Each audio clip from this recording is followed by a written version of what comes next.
नमस्कार विद्यार्थियों, श्रीमती मोरी देवी तापड़िया कन्या महाविद्यालय जसवंतगढ़ के यूट्यूब चैनल पर एक बार पुनः मैं आपका हार्दिक स्वागत और अभिनंदन करता हूं। मैं प्रवक्ता चंद्र प्रकाश गुर्जर। आज की क्लास हमारी बीए तृतीय वर्ष के छात्रों हेतु इतिहास विषय की होगी और इतिहास जो विषय के दौरान हम जो ईस्ट इंडिया कंपनी द्वारा किए गए जो सुधार है, जो कार्य है, उनके बारे में पढ़ रहे हैं। और ईस्ट इंडिया कंपनी के तहत हम जो लॉर्ड विलियम बेंटिंक है, जो गवर्नर जनरल बनकर भारत आते हैं, 1828 से लेकर 35 ईस्वी तक इनका कार्यकाल रहता है और इनके द्वारा किए गए सुधारों के बारे में हम पढ़ रहे हैं। अगर बात की जाए तो हमने जो इनके द्वारा किए गए आर्थिक सुधार और न्यायिक सुधार और प्रशासनिक सुधारों के बारे में पढ़ लिया है और आज की क्लास में हम इनके द्वारा किए गए शिक्षा के सुधारों के बारे में हम पढ़ेंगे। अगर मूल रूप से देखा जाए तो सबसे बड़ी उपलब्धि इनकी यही मानी जाती है कि शिक्षा के क्षेत्र में इनके द्वारा बहुत ही व्यापक सुधार किए गए और बहुत ही महत्वपूर्ण सुधार इनके द्वारा किए जाते हैं। तो शिक्षा के क्षेत्र में क्या क्या सुधार किए जाते हैं, इनके बारे में हम आज की क्लास में जानेंगे। तो बात करते हैं जो 1813 ईस्वी का जो चार्टर एक्ट था, जिसे हम चार्टर एक्ट कहते हैं, जो पीछे की क्लास में भी जिक्र किया होगा मैंने, जिसे शासन पत्र या अधिकार पत्र कहा जाता है, शासनाधिकार पत्र कहा जाता है। इसके द्वारा क्या है, ये ब्रिटिश की संसद के द्वारा जारी किया जाता है और ब्रिटिश की संसद के द्वारा इस जो चार्टर एक्ट में घोषणा की जाती है कि जो ब्रिटिश ईस्ट इंडिया कंपनी है, उसके द्वारा जो शासित क्षेत्र यानी जिन जिन क्षेत्रों पर ब्रिटिश ईस्ट इंडिया कंपनी का शासन है, उन क्षेत्रों में शिक्षा के प्रसार के लिए यानी शिक्षा को बढ़ावा देने के लिए 1 लाख रुपए वार्षिक खर्च किया जाएगा। ये 1813 के चार्टर एक्ट में इस तरह का प्रावधान कर दिया जाता है। उसके पश्चात जो समय व्यतीत किया जाता है, लेकिन शिक्षा को लेकर एक कोई सही ढंग से नीति नहीं बन पाती है और उस शिक्षा नीति का नहीं क्रियान्वयन हो पाता है। तो इस वजह से क्या है, जो प्रतिवर्ष जो 1 लाख रुपए का फंड है वो एकत्रित होता जाता है और सही ढंग से उसको इम्प्लीमेंट नहीं किया जाता है।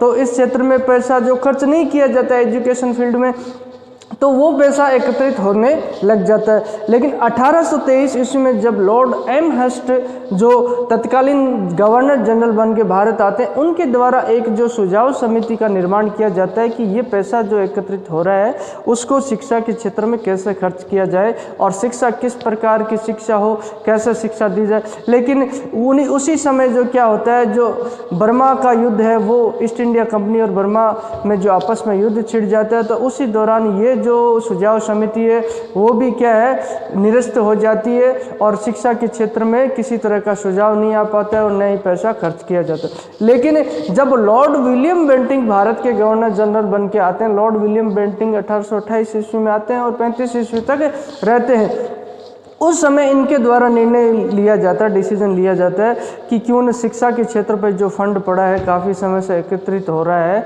और पैसा खर्च नहीं हो रहा है। तो इनकी जो महत्वाकांक्षा, जिज्ञासा और उत्सुकता थी, तो इन्होंने क्या है कि शिक्षा के क्षेत्र में पैसा खर्च करने के लिए एक क्या है, सुझाव समिति है, जो समिति का गठन इनके द्वारा कर दिया जाता है। लेकिन इनके समय में भी जो शिक्षा सुझाव समिति, उसी समय जो बुद्धिजीवी जो है शिक्षा के क्षेत्र के जो अंग्रेज अधिकारी होते हैं, उनमें जो विवाद हो जाता है कि बात यहाँ आ जाती है कि शिक्षा कौन सी शिक्षा दी जाएगी। बोले इनको पैसा खर्च करना है, लेकिन कौन सी शिक्षा पे, जो भारतीय शिक्षा है उसको बढ़ावा देना है या अंग्रेजी शिक्षा को बढ़ावा देना है। तो इससे संबंधित जो प्राच्य और आंग्ल विवाद जो शिक्षा को लेकर हो जाता है, जो विलियम बेंटिंक के समय होता है, तो ये प्रतियोगिता परीक्षा की दृष्टि से भी बहुत महत्वपूर्ण साबित होने वाले क्वेश्चन है।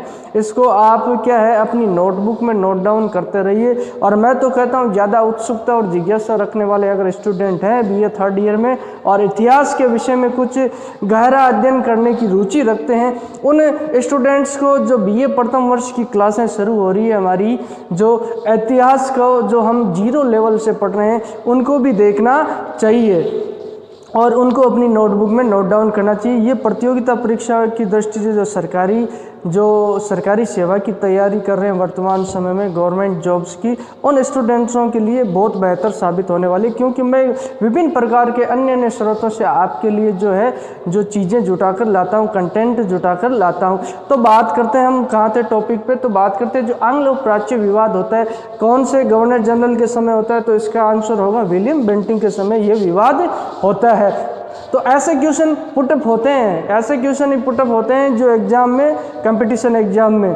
तो बात करें तो उसी समय विवाद होता है, इनमें आंग्ल और प्राच्य विवाद हो जाता है कि शिक्षा किस तरीके की होनी चाहिए। तो प्राच्य शिक्षा से यह मतलब है जो प्राचीन भारतीय शिक्षा पद्धति है उसके अनुसार शिक्षा होना चाहिए, यानी हिंदी, फारसी, अरबी, संस्कृत भाषा है, इनकी बारे में जो इनकी ही शिक्षा दी जानी चाहिए। ये यहाँ पर इसके समर्थक जो होते हैं विद्वान बुद्धिजीवी होते हैं, शिक्षाविद होते हैं, उनके द्वारा ये अगर इनके समर्थक प्राच्य शिक्षा के समर्थक की बात की जाए तो H.H. विल्सन और प्रिंसेप बंधु इसका समर्थन करते हैं। इनका मानना होता है कि जो प्राचीन शिक्षा पद्धति है भारत की उसी में ही शिक्षा होनी चाहिए, और इनके द्वारा कहा जाता है 1813 ईस्वी के जो चार्टर एक्ट में उसमें ये प्रावधान यही किया गया था कि भारत में शिक्षा का प्रचार प्रसार जो भारत की प्राचीन शिक्षा पद्धति है, हिंदी, फारसी भाषा है और जो संस्कृत भाषा है, अरबी भाषा, उर्दू भाषा में ही शिक्षा का प्रचार होना चाहिए, और काफ़ी से जो विद्यालय और कॉलेजें इसी शिक्षा के प्रसार के लिए खोले। और इनका एक मत और भी होता है, इनके द्वारा कहा जाता है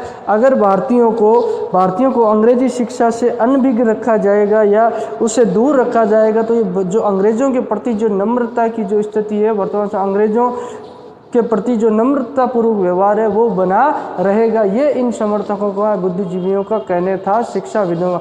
और दूसरा पक्ष था कि आंग्ल जो अंग्रेजी भाषा है यानी पाश्चात्य जो शिक्षा पद्धति उसमें ही भारतीयों की शिक्षा होनी चाहिए, इनका मानना था। इसके समर्थक की बात करें तो चार्ल्स ट्रेवेलियन इनके समर्थक थे, शिक्षाविदों में इनका नाम आता है। तो ऐसे क्वेश्चन भी पुटअप हो सकते हैं, प्राच्य शिक्षा के समर्थक शिक्षाविद कौन कौन थे, तो विल्सन और प्रिंसेप बंधु। और बात की जाए तो आंग्ल पाश्चात्य अंग्रेजी शिक्षा के समर्थक, विद्या के समर्थक कौन थे, चार्ल्स ट्रेवेलियन। तो ट्रेवेलियन की बात की जाए, इसका मानना था कि 1813 ईस्वी का जो चार्टर एक्ट बना था उसमें यह प्रावधान किया गया था कि भारत में अंग्रेजी शिक्षा का प्रचार प्रसार होना चाहिए ताकि ईस्ट इंडिया कंपनी को अपने साम्राज्य का विस्तार करने के लिए योग्य व्यक्तियों की जो ज़रूरत है वो यहाँ कार्मिकों की ज़रूरत पूरी हो सके।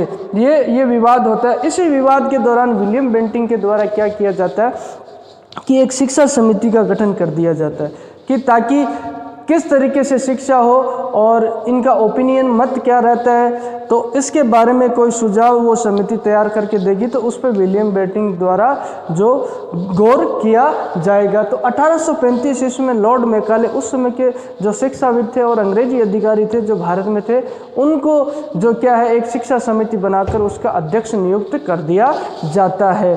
और फरवरी 2 या 3 फरवरी है, कहीं डेट में यहाँ मिस्टेक आती है, कई जगह 2 फरवरी दे रखा है और 3 जो BL ग्रोवर है उनकी पुस्तक में 3 दे रखा है, और अपनी जो ये है जो शर्मा व्यास है उसकी पुस्तक में 2 फरवरी देगा। स्मरण मिनट जो स्मरण पत्र जारी करता है, इस पत्र में जो लॉर्ड मैकाले के द्वारा अपनी शिक्षा से संबंधित जो भी विचार है, सुझाव जो लॉर्ड मैकाले द्वारा जो विलियम बेंटिंक के समक्ष प्रस्तुत कर दिए जाते हैं।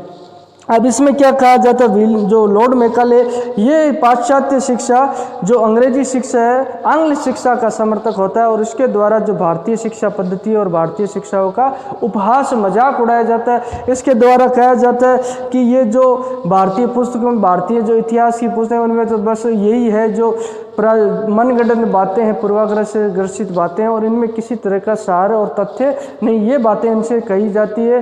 और इसमें कहा जाता है कि ये झूठी बातें किंवदंतियाँ इनके जो शिक्षा पद्धति में होती है। इन्होंने क्या कहा है कि अंग्रेजी शिक्षा ही सबसे बेहतर मानी। एक बार इन्होंने कहा, इसी दौरान स्मरण पत्र में कहा था कि जो पूर्वी देशों की समस्त पुस्तकें हैं उसके समान तो पाश्चात्य यानी पश्चिमी देशों की एक जो अलमीरा होती है साहित्य से भरी, वो पूर्वी देशों के साहित्य के बराबर इसके द्वारा मानी जाती है।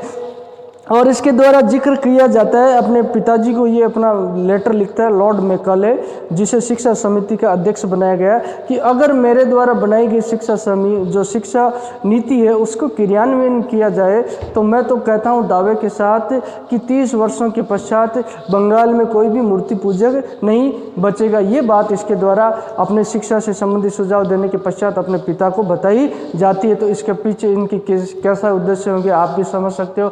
अब बात करते हैं इनफिल्ट्रेशन थ्योरी, जो अधोनिष्पंदन सिद्धांत भी लॉर्ड मैकॉले के द्वारा दिया जाता है। लॉर्ड मैकॉले द्वारा जो सुझाव दिए जाते हैं शिक्षा से संबंधित, उनमें कहा जाता है कि सबसे पहले जो ऊपर का वर्ग है, उच्च वर्ग है सामाजिक स्थिति में, उसको शिक्षा दी जाए और उससे धीरे धीरे जो मध्यम वर्ग है, निम्न वर्ग तक शिक्षा जो छन छन के अपने आप पहुंच जाएगी। ये सुझाव इसके द्वारा दिया जाता है। और एक इसके द्वारा कहा जाता है इस शिक्षा समिति के द्वारा, इसका उद्देश्य होता है ब्राउन इंग्लिशमैन से आप क्या समझोगे? इसका मानना था कि रंग रूप से ऐसे भारतीयों का वर्ग तैयार किया जाए जो रंग रूप से तो भारतीय हो, रक्त से भारतीय हो, रंग रूप और खून रक्त से भारतीय हो, और बात की जाए तो जो विचार बुद्धि और जो विचारधाराएं हैं वो उससे देखा जाए तो वह पूरी तरह से अंग्रेज हो और वह प्रवृत्ति से अंग्रेज हो, ऐसे व्यक्तियों का एक वर्ग अपने को तैयार करना होगा इस शिक्षा नीति के दौरान। ये इनकी मानसिकता लॉर्ड मैकॉले की यहाँ पे रहती है। और 7 मार्च 1835 ईस्वी में जो विलियम बेंटिंग है उनके द्वारा क्या किया जाता है, एक प्रस्ताव के द्वारा जो लॉर्ड मैकॉले द्वारा जो सुझाव दिए गए उन सुझावों को स्वीकार कर लिया जाता है। यहाँ पर लॉर्ड मैकॉले द्वारा जो शिक्षा समिति बनी उसके अध्यक्ष हैं और उनके द्वारा जो पाश्चात्य शिक्षा पर जोर दिया जाता है, अंग्रेजी शिक्षा के प्रचार प्रसार पर, उसको स्वीकार कर लिया जाता है लॉर्ड विलियम बेंटिंग के द्वारा 1835 ईस्वी 7 मार्च को। अब क्या कर लिया, इसको स्वीकार करने के पश्चात जो राजकीय भाषा है उसे अंग्रेजी भाषा घोषित कर दिया जाता है और न्यायालय में जो भी भाषा का प्रयोग होगा उसे भी अंग्रेजी भाषा का ही प्रयोग होगा। ये इनके द्वारा जो इन सुझावों को अपना लिया जाता है। अब बात करते हैं तो इनसे इसके जो कुछ मायने में देखे जाए तो इस शिक्षा नीति का जो भारतीयों को लाभ भी हुआ और लाभ की बजाय नुकसान ज़्यादा। एडवांटेज की बात करें तो लाभ, एडवांटेज क्या होता है, जो ये पूरे भारत में एक संपर्क भाषा बन गई। जैसे अंग्रेजी भाषा का प्रचार हुआ तो उड़ीसा में जो अलग भाषा थी, बांग्लादेश में जो बंगाल में अलग भाषा थी और गुजरात में अलग भाषा, तो इन प्रसार के द्वारा अंग्रेजी भाषा एक संपर्क की भाषा बन गई, जिससे राजनीतिक चेतना और जागृति भारतीयों में जागृत हो गई और उन्होंने जो अंग्रेजों के विरुद्ध जो स्वतंत्रता संग्राम की तैयारियां की और आपस में मिलजुल कर अंग्रेजों के विरुद्ध जो आंदोलन की अगुवाई शुरू कर दी जाती। अब इसके डिसएडवांटेज बात की जाए तो हानि क्या क्या होती है। हानियों की बात की जाए तो भारत की जो गौरवमयी जो शिक्षा पद्धति उसका अंग्रेजों के द्वारा यहाँ सर्वनाश कर दिया जाता है। प्राचीन शिक्षा पद्धति में संस्कृत भाषा जो अमूल्य भाषा थी उसको यहाँ पर जो इनके द्वारा हतोत्साहित कर दिया जाता है।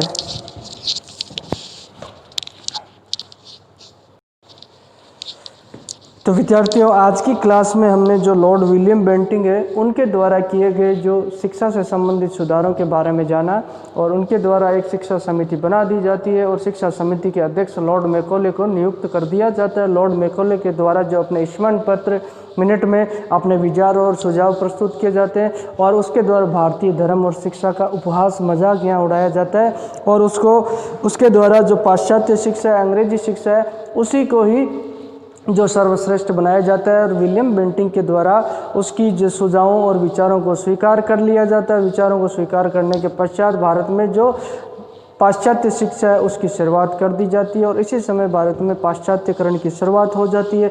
लोगों में पाश्चात्यकरण की बात करें तो रहन सहन, खान पान, वेशभूषा, उसकी जो नकल यहाँ पे करने लग जाते हैं और एक तरीके से देखें तो आर्थिक शोषण भी शुरू हो जाता है। भारत है जो पश्चिमी देशों के लिए, यूरोपीय देशों के लिए एक बाजार के रूप में बनकर तैयार हो जाता है, जहाँ वो इसे अपनी विचारधारा में यहाँ के लोगों को ढाल लेते हैं और इसे अपना बाजार ही तैयार कर लेते हैं ताकि वह अपने कच्चे माल उत्पादन को यहाँ पर बेचने से लग जाते हैं। शुरुआत हो जाती है। इसका सिर्फ एक देखें तो एक एडवांटेज लाभ अपने को मिलता है कि भारत में जो राजनीतिक चेतना है वो जागृत होने को यहाँ मिलती है। तो मैं उम्मीद करता हूँ आपको बेहतर तरीके से समझ में आया होगा। अगर किसी तरह की समस्या हो, शंका हो, तो आप निसंकोच जो अपने जो प्लेटफॉर्म है, शैक्षणिक व्हाट्सएप ग्रुप है, उसके माध्यम से मुझ तक आप अपनी बात पहुंचा सकते हो। और किसी तरह के सुझाव हो आपके तो वो भी आमंत्रित है, आप निसंकोच दे सकते हो। और किसी चीज़ को विस्तार से आपको जानना हो तो आप मुझसे पूछ सकते हो। मैं किन्हीं अन्य स्रोतों से भी आपको जानकारी जुटाकर दूंगा। तो उम्मीद करता हूँ कि आपको बेहतर तरीके से समझ में आएगा। तो आज की क्लास के लिए बस हम इतना ही पढ़ेंगे। आगे की क्लास में विलियम बेंटिक के द्वारा किए गए अन्य सुधारों के बारे में जानेंगे। तो आज के लिए बहुत बहुत धन्यवाद।